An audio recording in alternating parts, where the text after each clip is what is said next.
This series of videos has already looked at simple classical entanglement and how the classical physics of that, even with the injection of some quantum mechanical ideas, couldn't really explain the quantum entanglement of two electrons. We realized that what was needed was a more detailed engagement with the mathematical ideas in quantum mechanics. The previous video, number 5, made a start on that and developed the idea of Hilbert space and the basis states, things used to represent aspects of a single electron in real space. We concentrated on two main state vectors for spin up and down in the z direction of real space. The Hilbert space, however, is where these basis vectors or basis states live, and any other state vector for any other direction in real space can be written as a mixture of them with different proportions of the up and down states. All these states, up, down, right, left, in, out, or whatever, although they describe situations in three-dimensional real space, they occupy an imaginary space of states called Hilbert space, which is two-dimensional. These states themselves will contain information about the spin direction, but in order to get that information out, we need operators. These operators will enable us, mathematically at least, to measure the component of the spin of those states in various directions. The way this is done is to apply the appropriate spin operator to a state vector, and if the outcome is a constant real number times the same state vector, then we can say that we have a measurement. The value of the measurement that the operator stands for is the real number obtained as the multiplier in the equation. In that case, in the language of quantum mechanics, the state we are measuring can be said to be an eigenstate of the operator being used, with eigenvalue equal to the real number. Of course, now that we have our states, we need the operators that will enable us to measure the components of spin in the various directions. So that's the next question. What are the spin operators that will enable us to measure spin, or rather spin direction? We'd really like at least 3 of them, one each to measure the components of spin in the x, y, and z directions. Well, knowing the states as we do from the previous video, number 5, the 3 spin operators can be found fairly easily from those states by using fairly simple mathematics. The spin states are all basically two-dimensional column vectors, which are, in a sense, 1 by 2 matrices. So it's probably reasonable to guess that the spin measuring operators must also be matrices so that they can be used to multiply those states. We will make the assumption that any particular spin operator, x or y or z, is a 2 by 2 matrix with 4 numbers in it, which we'll call A, B, C, and D. Accepting this assumption, we can then multiply a known state by this ABCD matrix and force it to equal a real number times the original state. This will give some simultaneous equations for A, B, C, and D, and those can easily be solved. You can look this up, it's very straightforward. I'll give one example. In order to find the spin operator that will measure the value of the spin in the z direction, you would let the operator equal the matrix ABCD and then apply that matrix to the up state and to the down state separately. Then you would say that because this operator has got to be the thing that definitely measures the spin in the z direction, it must mean that applying it to the up state must give +1 times the up state, and applying it to the down state must give -1 times the down state. Here's what I mean. Let ABCD, the matrix, be the spin operator which measures the spin in the z direction. This means that if it's applied to the up state 1, 0, it must give the same state as the answer, in other words +1 times the original 1, 0 state. This would mean that the measurement is +1, which of course would be correct for the up state. Similarly, if the same matrix is applied to the down state, it must give minus the same state as the answer, which means the measurement is -1, again which is correct for the down state. Now if you then multiply out these 2 matrix equations, you'll get 4 equations in A, B, C, and D, which can then be solved. Putting those values of A, B, C and D into the 2x2 matrix would then produce the spin operator for making a measurement in the Z direction. This whole exercise could also then be done for the matrices to measure spin in the X and Y directions also. Now I won't derive them here and churn through the mathematics, but simply say that the three resulting 2x2 matrices are called Pauli matrices, and they are usually assigned the letter sigma, and I will simply state them here. Let me discuss the three of them one at a time. We'll start with sigma X. Sigma X is the operator which measures the component of the spin in the X direction, and it's given by this 2x2 matrix. Clearly A is 0, B is 1, C is 1 and D is 0, although we don't need to think in terms of A, B, C and D anymore. The four numbers in sigma X are therefore 0, 1, 1, 0. If, after applying this matrix operator to a state vector, you get the same state multiplied by a real number, then that number will tell you the measurement of the component of the spin in the X direction. The number will be +1 for spin in the positive X direction and -1 for spin in the negative X direction. If you don't get the original state in the answer, then you don't have a measurement in this mathematical sense. We'll check all that out in a moment. The second spin operator, which measures the spin in the Y direction, is called sigma Y. Once again, it's a 2x2 matrix, and this time it includes the numbers 0 minus I, 0. Apart from that, it has a very similar structure to the sigma X matrix. 0, 1, 1, 0 for X has become 0 minus I, 0 for Y. That shouldn't really surprise us. Remember that the X and Y states in our Z system are very similar to one another, except for the presence of the square root of -1, I, and the negative sign in the Y states. That was no surprise at the time because both X and Y are at right angles to Z, so you'd expect them to have some similarity to one another. In the same way here, it should be no surprise that the basic shape of sigma Y is very similar to that of sigma X. Each of them has entries in the top right and bottom left of the matrix, and sigma Y has I and -I instead of 1s. The same rule about measurement applies to this matrix, namely, if you want to measure the spin component in the Y direction, you apply the operator sigma Y to the state vector that you've got, and as before, see if you get the same state multiplied by a real number. If you do, you have a measurement of the component of the spin in the Y direction, which will be plus or minus 1. If you don't, then you have no measurement. And thirdly, sigma Z, the operator which we will probably use quite a lot. If you want to measure the component of the spin in the Z direction, you apply the operator sigma Z, which is what I hinted at calculating a moment ago.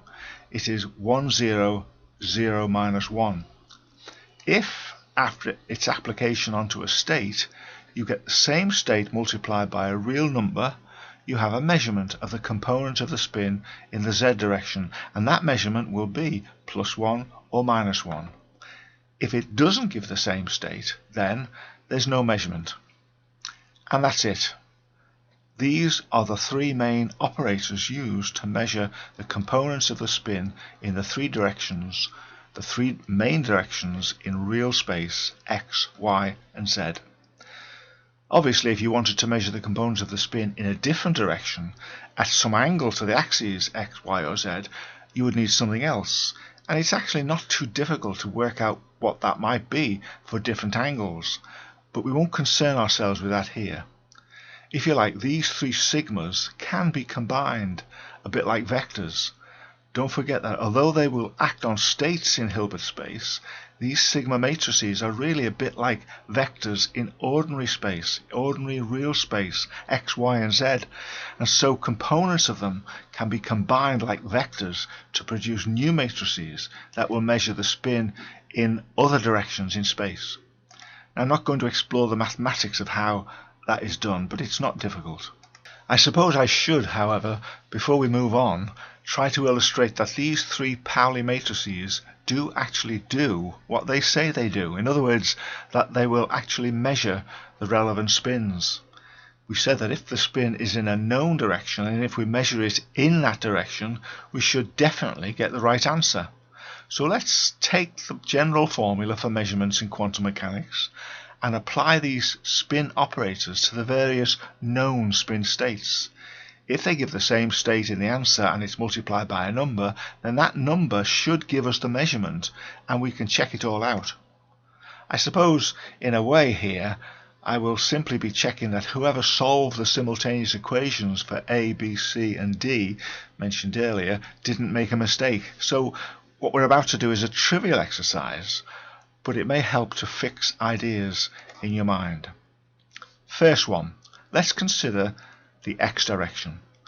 The states for the X direction were right and left, and I can write them in a number of ways, either as a column vector or as a mixture of up and down ket vectors.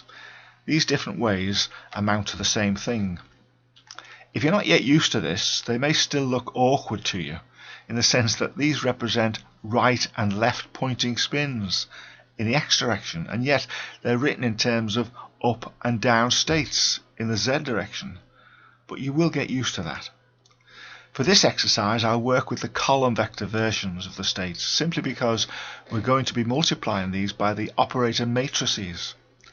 In this first case, we'll look at the Polymatrix used to measure the component of the spin in the X direction, which is 0, 1, 1, 0.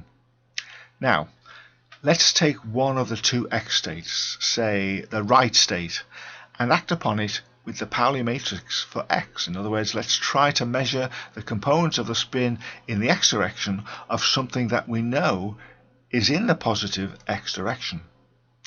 That will mean applying the Polymatrix that measures the spin in the X direction to a state that represents a spin in the positive X direction, in other words to the right. So it should give me the answer +1. Let's see if it does.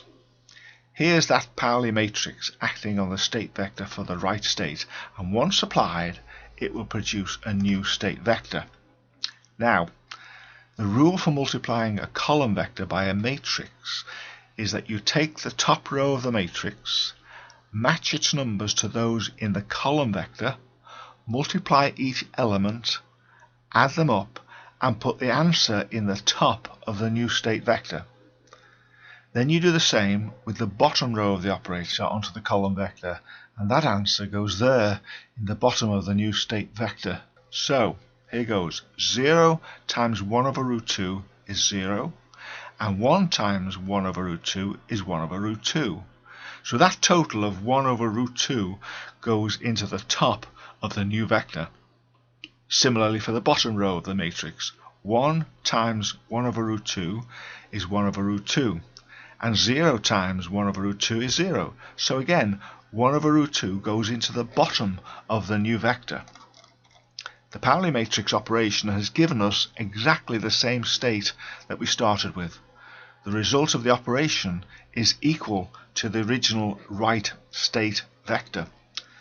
You could say that it is equivalent simply to multiplying the state by the number +1. And that number is, in a sense, the value of the spin component. It's +1. It's in the positive X direction. We knew this already, of course. I had said that this is the state vector for an electron with spin definitely in the positive X direction, and that this is the spin operator that measures the component of the spin in the X direction. It couldn't give any other answer. A quick reminder here though, some people might still be asking, why are you calling the spin a value of 1? When we were discussing spin angular momentum earlier, we said that an electron had a value of h bar over 2.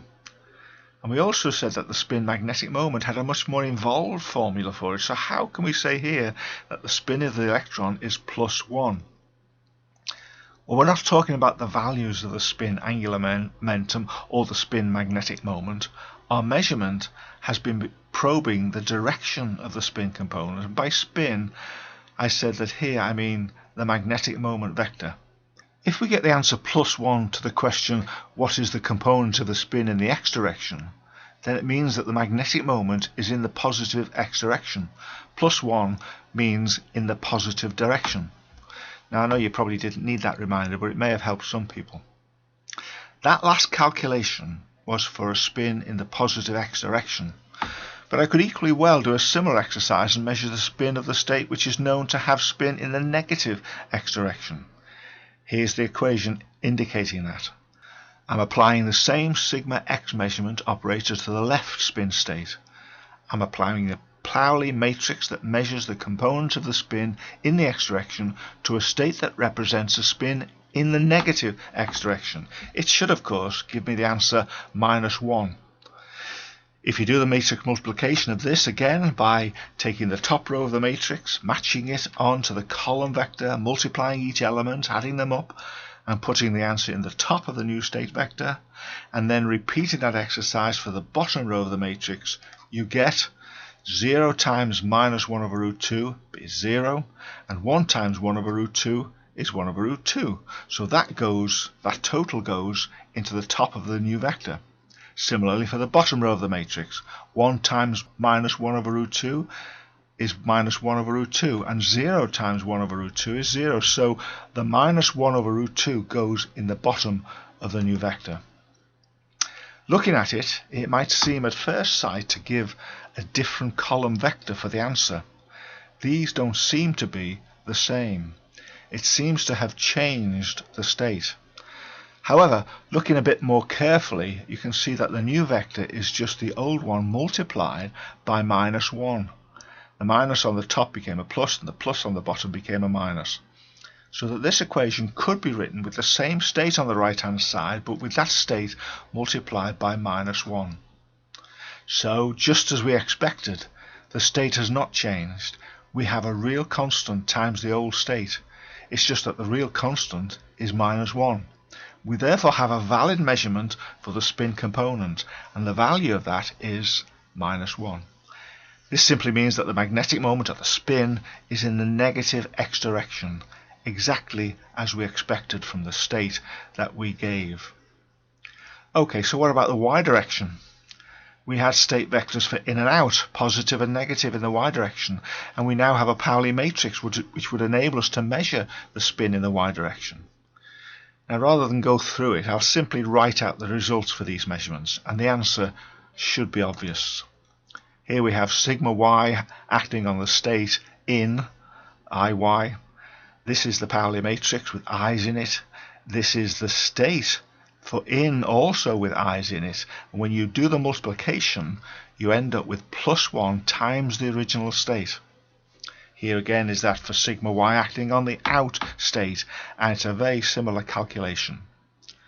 You can see that I've added the other way of writing these states. Sigma y times the in on the y direction to measure that state gives +1 times the state in the y direction, and so on. So having checked out x and y, we found that these strange looking states of spin in the x and y direction, which had little bits of up and down spin states in them, have been shown to be correct states for the x and y Pauli matrices. When the Pauli matrices were applied to the states, they gave correct answers for the components of the spin, either positive or negative, in the directions of x or y. Think about what we've got here. We have 2x2 spin matrices as measurement operators, and we have complicated looking mixed state vectors for an electron which seem to tell us degrees of upness and downness when we know for a fact that the spins point in the x or y direction. But then, when we obey the rules of quantum mechanics and use the appropriate operator, we get the right answer for the measurement of the spin component in the x or y direction. It ends up telling us something really rather simple. Now, in some ways, the x and y states are less important to us. We're mostly going to be looking at spin up and spin down in the z direction. So let's just finally check out the spin states for the z direction, up and down, and the Pauli matrix, which can be used to measure the component of the spin in that direction. This should be the easiest of them all to do. Here are the two measurements which I'll talk through. Sigma z on the up state is the Pauli matrix for the z direction 1, 0, 0, -1, acting on the up state, which is just 1, 0. Complete upness, no downness. When you do the math for that, it comes out to be exactly the same state, +1 times the state 1, 0, which is +1 times the up state. Similarly, sigma z acting on the down state is the Polymatrix for the z direction acting on the down state 0, 1. When you do the math of that, it comes out to be minus the down state 0, 1, which is just minus 1 times the down state. Of the 6 things that we've looked at in terms of making measurements of the spin, right, left, in, out, up, down, these 2 results are perhaps the most important and probably the most obvious. These, up and down, are the 2 main states of our system. In other words, the states of the electron that we're going to be looking at, spin up and spin down. They are our basis states which identify our 2 dimensions of Hilbert space. Often, these 2 equations are simply written as sigma z on the upstate is plus 1 times the upstate, and sigma z on the downstate is minus 1 times the downstate. Once we know, as we do, the results of this, we don't really need to write the equations in terms of 2 by 2 matrices and column vectors. This way of writing them is a good shorthand, as long as we remember that underlying these equations is an equation with matrices and column vectors. We now know from all this mathematics, as well as from common sense, what sigma z does to these particular states. It leaves them as they are, but multiplies them either by plus 1 or by minus 1, according to whether the spin state of the electron is up or down. And so far, all the exercise we've done with this general equation, applying the spin matrices to the appropriate state vectors, have ended up giving a measurement. In other words, giving the same state with a real number multiplier. I have generally avoided mentioning each time what these things are called when a measurement using quantum mechanics like this is achieved. I'm talking about the words eigenvector or eigenstate and eigenvalue. I've avoided them because I think they can be confusing, so I will deliberately mention them here and then try not to use them too much again. When the action of an operator on a state gives the same state multiplied by a real constant, we say that the state vector is an eigenstate or eigenvector of the operator, with an eigenvalue equal to the real number. We've just seen 6 examples of eigenstates of the various spin operators or matrices, and been able to calculate their 6 different eigenvalues: right plus 1, left minus 1, in plus 1, out minus 1, up plus 1, down minus 1. Here they are for completeness and as a reminder. I could have written them more explicitly, with the sigmas as 2 by 2 matrices and the state vectors as 2-dimensional column vectors. But this is the simplest way to show them, and what they're saying is obvious.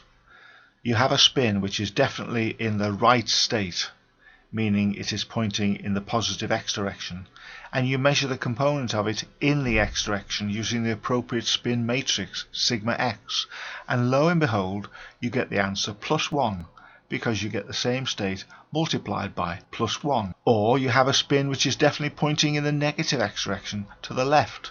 You measure its component in the x direction using sigma x, and unsurprisingly, you get the answer minus 1, and so on.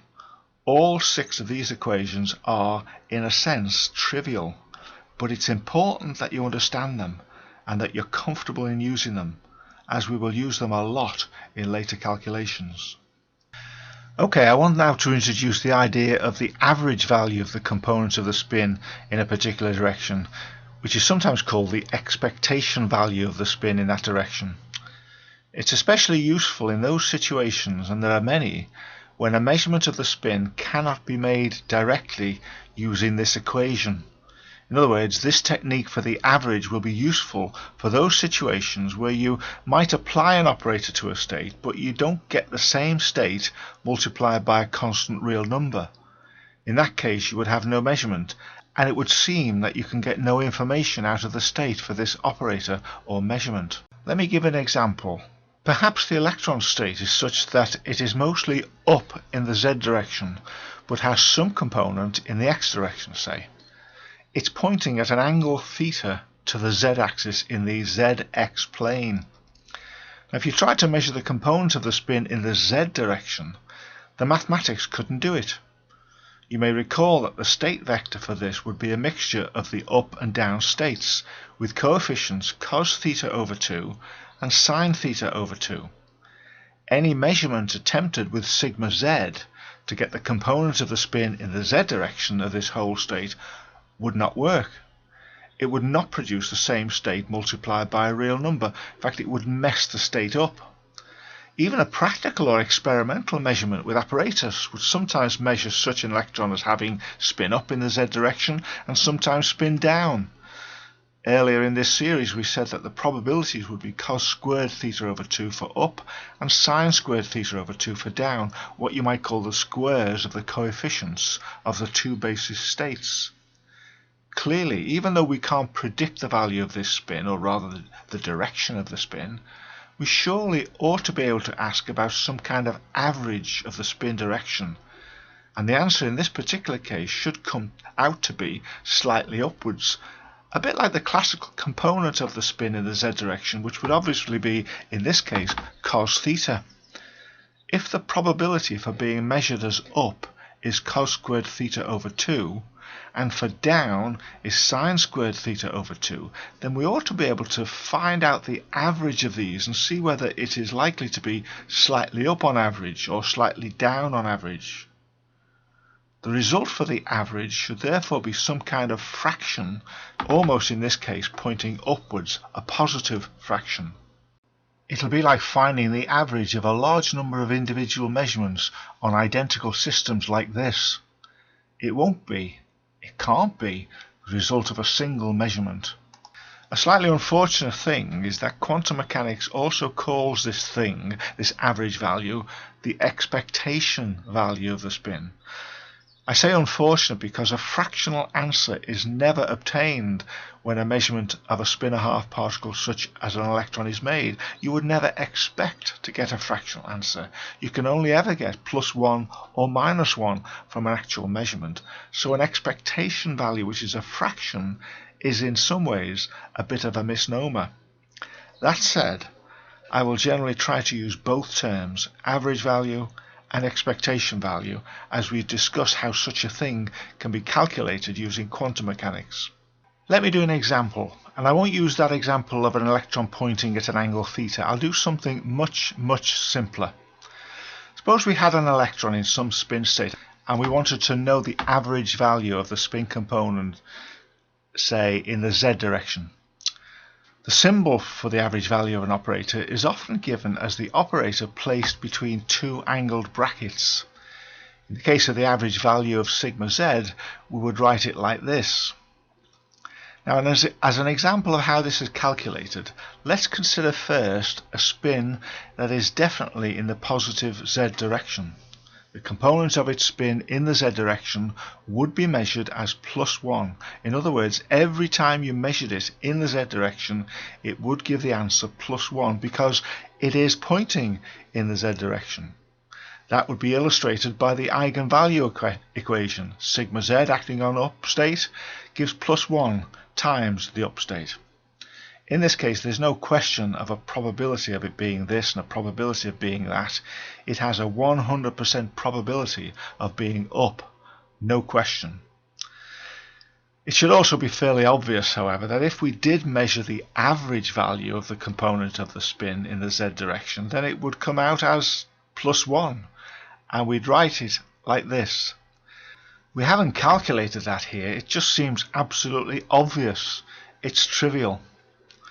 Now let me change the question and consider having a spin that was definitely pointing in the positive x direction. Obviously, if we measure the component of spin in the x direction, it would give the answer +1 every time. Again, the eigenvalue equation illustrates that. However, if we wanted experimentally to measure the components of that spin in the z direction, we know that classically it would be 0. But in practice, using what we now know about quantum mechanics, there is a 50% chance of getting +1 and a 50% chance of getting -1 as the z component. This can be seen in the state vector for the right pointing electron, where the coefficients of the basis states are 1/√2. The probabilities are contained in the squares of the coefficients. It's as though this right pointing spin spends half its time pointing up in the z direction and half its time pointing down. It should seem reasonable, therefore, and we'll show it in a minute, that the average value of the spin in the z direction would work out to be 0, and we would write it as sigma z in those brackets, the expectation value of sigma z is equal to 0. But how exactly is this calculated? How do you work out the average value of an operator for a given state? Let me illustrate the answer to that question by working through 3 very trivial examples, and then I'll do a final 4th, more interesting one. The 3 trivial examples will get extremely boring, but they should hammer home the ideas about how to measure expectation value. I'm changing the focus again here, so keep with me. Suppose you had a spin which was definitely pointing down, negative z direction, and you measure it in the z direction using sigma z, and you'd get the answer -1, telling you it's pointing down. We could show the mathematics of that in a number of ways, either in the shorthand form of the eigenvalue equation or in the matrix vector form, like this. That's what you might call a single measurement, a definite measurement. Well, I want now to ask the question, what is the average value of the spin in the z direction? Yes, I know it's trivial. If the spin is pointing down and definitely has a value of -1 for sigma z, and whenever it's measured in the z direction the result comes out as -1, then the average value must be -1. You would expect it to come out as -1. In fact, the expectation value is -1. It's trivial. However, I want to show you how quantum mechanics is used to find the average or expectation value of an operator, and I'm going to use this silly example to do it, and we'll expect to get the answer -1. So my question here is this: how do you find the average value of sigma z, the spin in the z direction, for a state vector which has its spin in the negative z direction, in other words the state 0, 1? Well, here's what you do.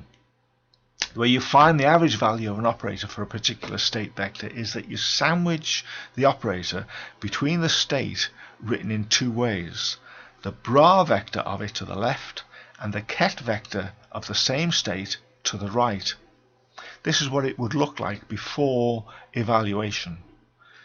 There's the operator for measuring the spin in the z direction, sigma z, and it's sandwiched between the down state vector for this situation, the ket vector on the right, and the same thing written in bra form on the left. Once evaluated, this whole thing will then give you the average value of sigma z, the average of the component of the spin in the z direction. Now we know that the ket vector is the column vector 0, 1 for the down state. But what about the bra vector? Well, you may recall that the bra vector is more or less the same as the ket vector of the state, but you have to use the complex conjugate version of it, and you now have to write it as a row vector rather than the column vector. In our case, everything is real, everything in it is real, so the bra is the same as the ket, but written in row form rather than column form. If we substitute for the bra and ket forms of the down state and substitute for the sigma z, we get the average value as, you can see there's the down state written as a bra vector, the row vector 0, 1, and there's the same written as a ket vector, a column vector. They're obviously the down state, they have no upness and complete downness. Sandwiched between them is the sigma matrix for the z direction, the operator which measures the spin in the z direction, sigma z. All we need to do is to evaluate the various multiplications here, the matrix and vector multiplications. Let's do these 2 first. Multiply the ket by the sigma z. It will produce a new column vector. Well, 1 times 0 plus 0 times 1 means we'll have a 0 on the top of the new column vector on the right hand side. Then 0 times 0 plus minus 1 times 1 means we'll have a minus 1 on the bottom of the new vector, so that this means we have the expectation value of sigma z is the row vector 0, 1 times the column vector 0, minus 1. Now we're left with the multiplication of two vectors. Again, this vector multiplication is easy and produces a simple scalar, a number, as the result. We've got 0 times 0 plus 1 times minus 1 gives the final answer as minus 1. So, and this is the trivial bit, a spin which when measured always gives the answer minus 1 in the z direction will have an average value of minus 1 in the z direction.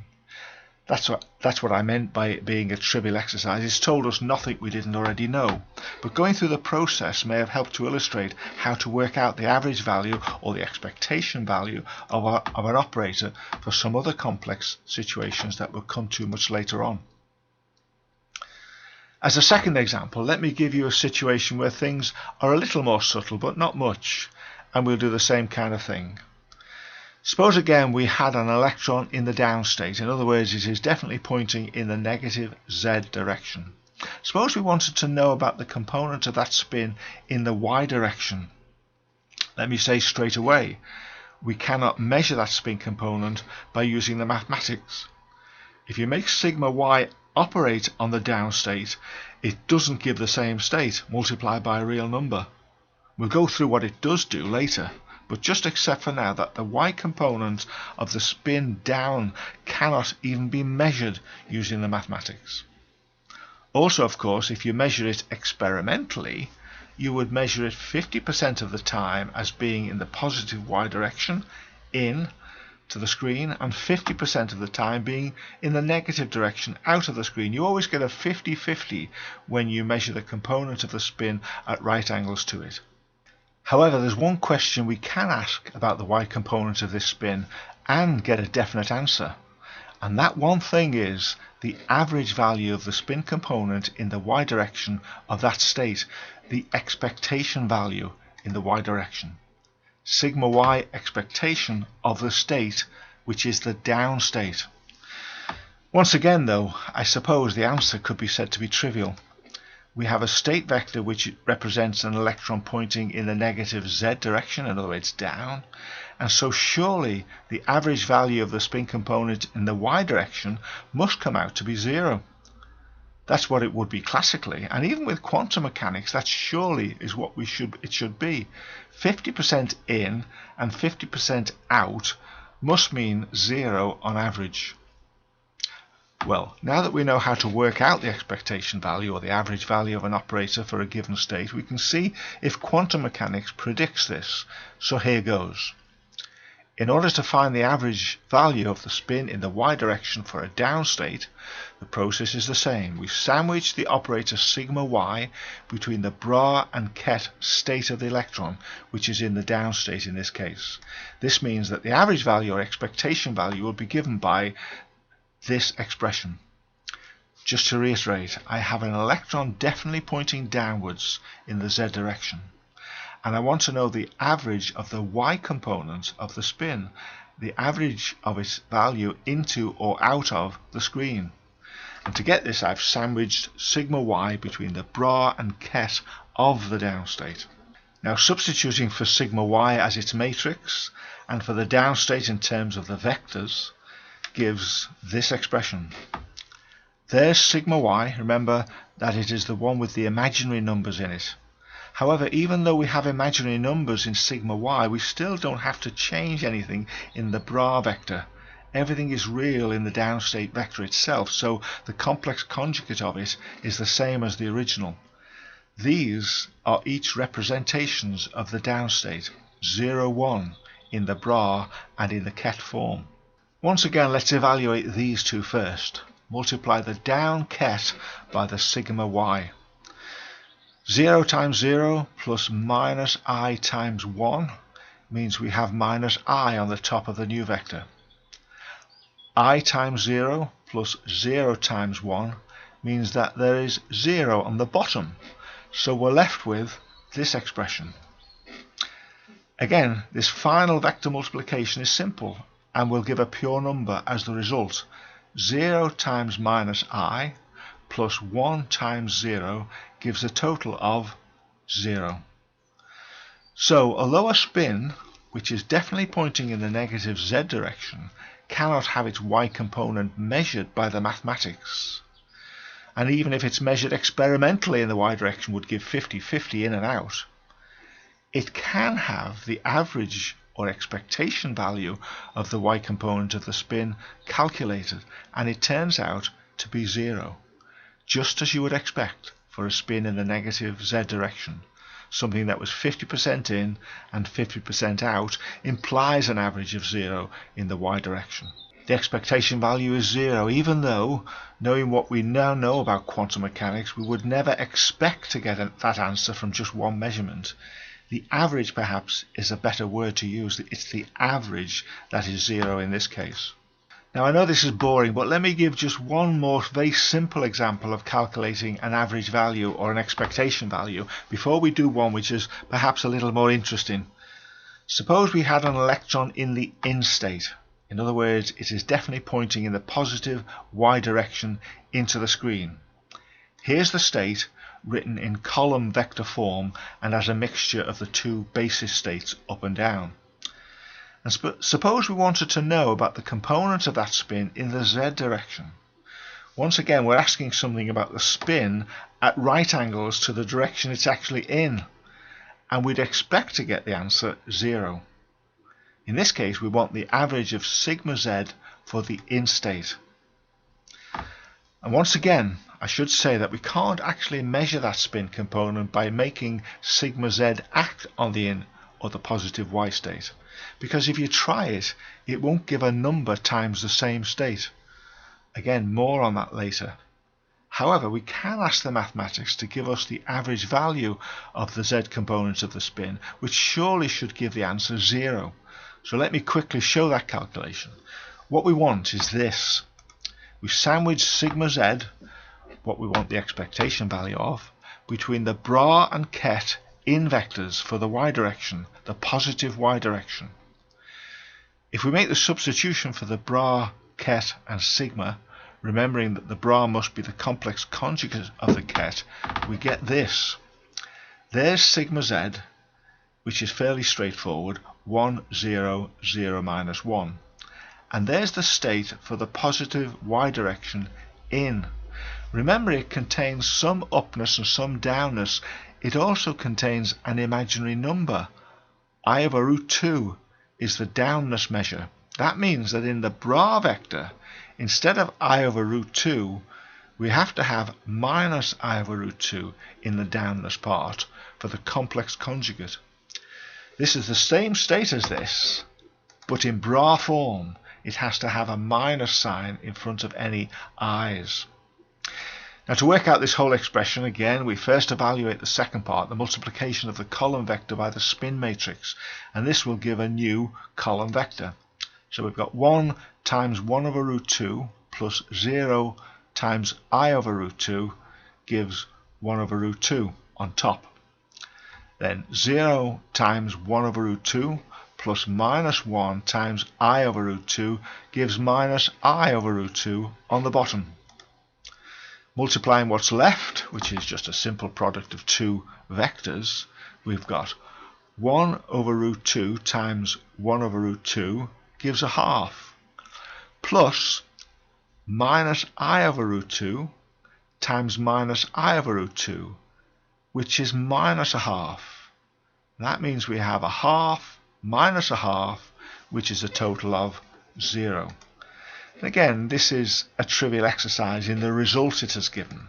We knew that a spin which was definitely in the positive y direction into the screen must have an average value of its z component equal to 0.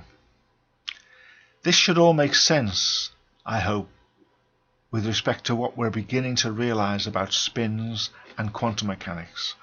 To reiterate, an electron which has its spin definitely pointing in the y direction has a state vector which, in the z basis, could be said to have some upness and some downness. And one of the ways we've been writing it is like this. The in state is 1 over root 2 I over root 2. Another way to write it, of course, is as a more obvious mixture of the two basis states. 1 over root 2 times the up state plus I over root 2 times the down state. Imagine we had this electron with its spin pointing into the screen. Our quantum mechanics and experiment tells that if you try to measure the components of this spin in the z direction, in other words at right angles to it, there's a 50% chance that it will measure up and a 50% chance that it will measure down. This is given by the square of these coefficients, or rather the value of them multiplied by their complex conjugate. In each case, that probability is a half. We can say this a little more loosely by bringing time into it. We could say that if this positive y direction spin is measured in the z direction, then half the time it will be measured to be up and half the time it will be measured to be down, so that on average it will be 0. Common sense tells us that if there's a 50% chance of it being measured up and a 50% chance of it being measured down, then the average value must be 0, and the calculation we've just done for the average value of the z component using the mathematics simply confirms this. Once again, this whole discussion also highlights the rather unfortunate choice of the term expectation value. This is the term that is often used for this kind of calculation, the expectation value or the average value. Same thing. It's unfortunate because knowing what we know about quantum mechanics, you would never expect to get 0 for one particular measurement of a spin-a-half particle like the electron. You would always expect either to get +1 or -1. It's really the average of the measurement that is 0, but it's still, on many occasions, called the expectation value. Now, for a fourth example of a calculation of the expectation value, let's look at something much more interesting. We look at the example mentioned early on, a spin that is pointing at theta degrees to the z-axis in the zx plane, and we'll ask about the average value of the z component of its spin.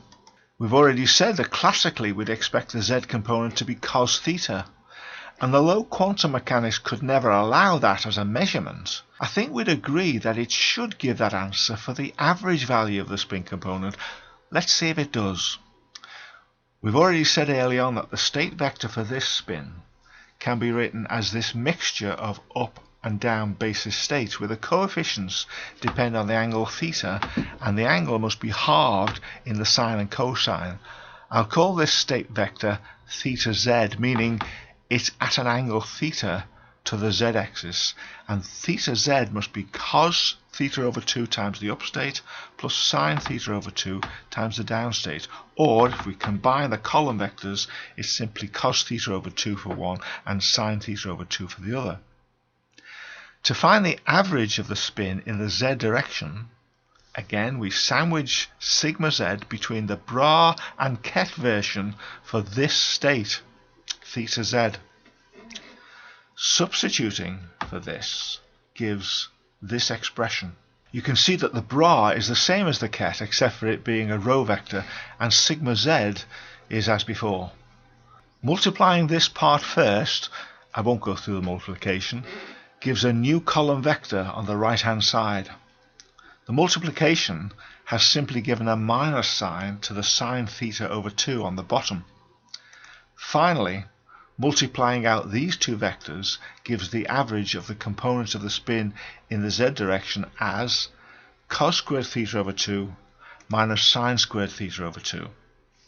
Now, if you remember your double angle formula, you'll know that cos squared minus sine squared is the cosine of twice the angle.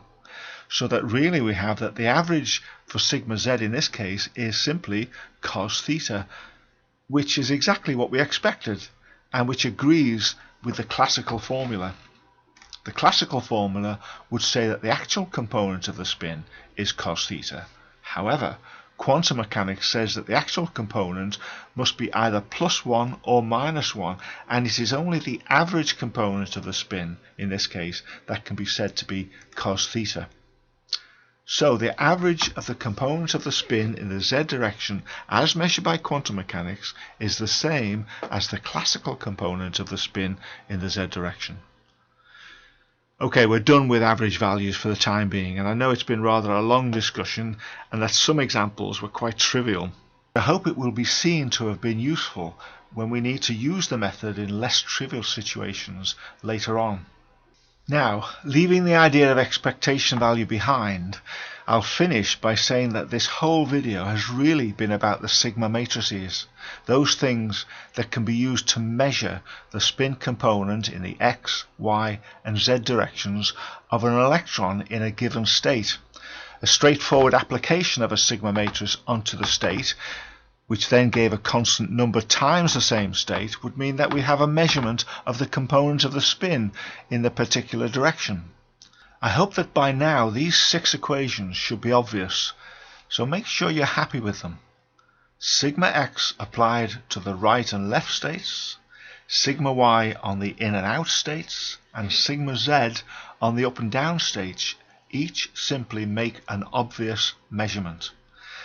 However, the next question to ask, and it's a very important question, is what would happen if we mixed and matched these things? For example, what would happen if sigma x acted on the up or the down states?